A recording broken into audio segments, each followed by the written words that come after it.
I am Jerry and Quick, and welcome back to the Mud Puddle Theory. My goal in writing the Mud Puddle Theory is to unite and bring us closer together as a nation with the truth concerning our dark past history, so that you will know and understand how it is being used to divide us as a nation through propaganda, something which I discuss in another video, propaganda, words that divide. Once you know and understand the underlying causes for our division, half of the battle is won, and we can, working together, bring about the real changes needed which will benefit all Americans and lead us into the bright new future. Throughout the Mud Puddle Theory and throughout my videos, I have focused on and strongly emphasized how crucial it is to know and understand the truth concerning our dark past history, so that you can know and understand the underlying causes that currently divide us as a nation. While this is crucial, this is only the first step that will help you know and understand who, how, and why we are being divided as a nation. Once you have the knowledge and understand the underlying causes, the remaining parts of the puzzle will start to fit together, and we will be able to unite and come closer together so that we can bring about the real changes that are needed to promote the bright new future that will not only benefit all Americans, but will benefit our children, grandchildren, and all future generations. The title of this video is Central Government or Federal Government Loss of God-Given Inalienable Rights, something which I will discuss in more detail in this video. I can assure you that, based on history, we have lost most, if not all, of our inalienable rights to government control of our day-to-day activities. In my last video, I did a brief discussion of how the Electoral College came about during the Constitutional Convention as a compromise to give the smaller, less populated states a voice in government. However, there were a lot of other compromises that were also discussed and agreed upon during the Constitutional Convention. As discussed in my prior video, during and after the American Revolutionary War, the 13 colonies had already been operating under the Articles of Confederation and Perpetual Union, which basically provided independence for each individual colony or state and provided self-rule. While the Articles of Confederation and Perpetual Union did provide for a central government, its powers were very, very limited. When Madison, Adams, and others called for a constitutional convention, the initial purpose for the Constitutional Convention was to amend the Articles of Confederation and Perpetual Union to provide for a stronger, more perfect union. When the delegates arrived in Philadelphia for the Constitutional Convention, it became apparent to the delegates that Madison, Adams, and others were not wanting to amend, but wanted to replace the Articles of Confederation and Perpetual Union with a different constitution, something which could not be done without a unanimous vote. The main concern of the states during the Constitutional Convention was to preserve their right to self-rule that they had had under the Articles of Confederation and Perpetual Union. This brought about a discussion concerning what rights the states would have that would guarantee their right to self-rule, which subsequently led to a compromise agreement where it was agreed that the states would continue their self-rule and decide all issues that involved the individual states, while the central government would have the authority to decide issues concerning disputes between the states and national issues. If you have studied and are familiar with American history, especially constitutional history, you know that this compromise became the 10th Amendment to the U.S. Constitution and is known as states' rights. The 10th Amendment states the powers not delegated to the United States by the Constitution, nor prohibited by it to the states, are reserved to the states respectively, or to the people. I emphasize the phrase, or to the people.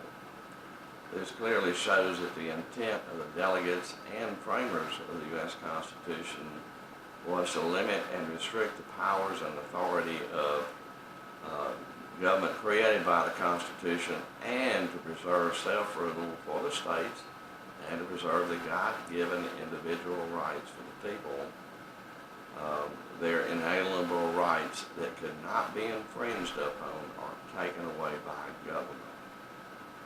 Since I have already discussed how our federal government has infringed upon and eroded the states' rights under the 10th Amendment in my videos on the Civil War and the 14th Amendment, I do not intend on discussing the 10th Amendment and how government has infringed upon and eroded state rights.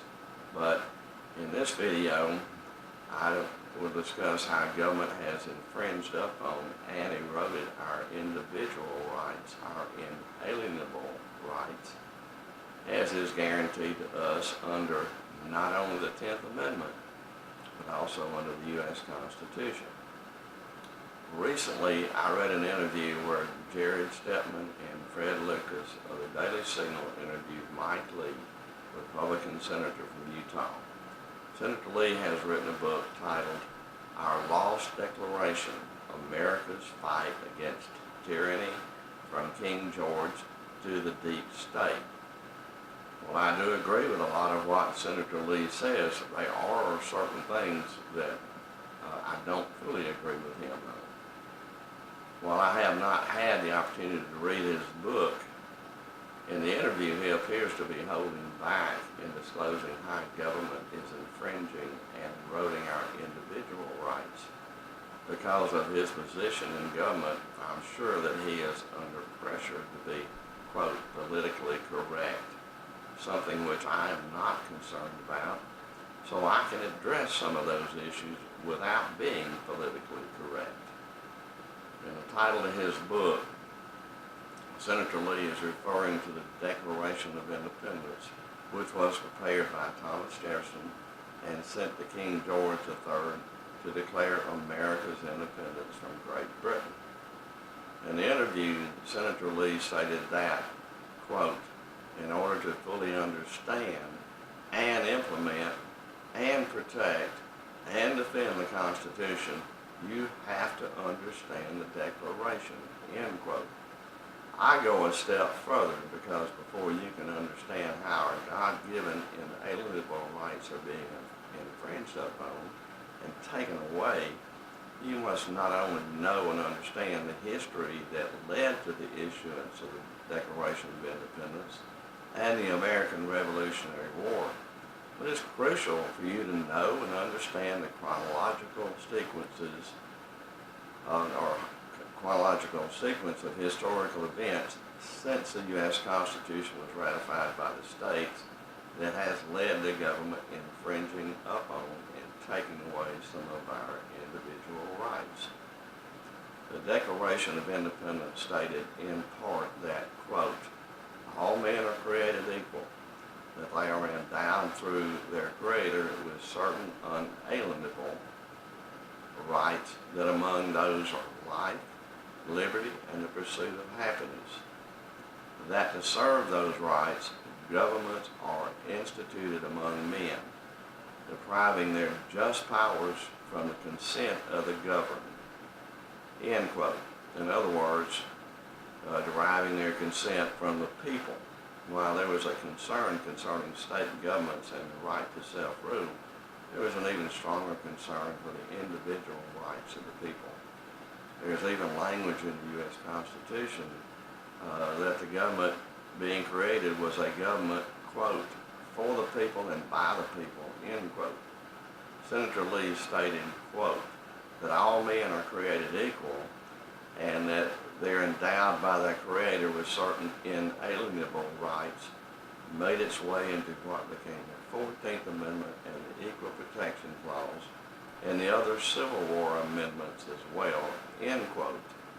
While the intent of the 14th Amendment was good and honorable, it has also created a lot of problems concerning our division that we're still having to deal with today.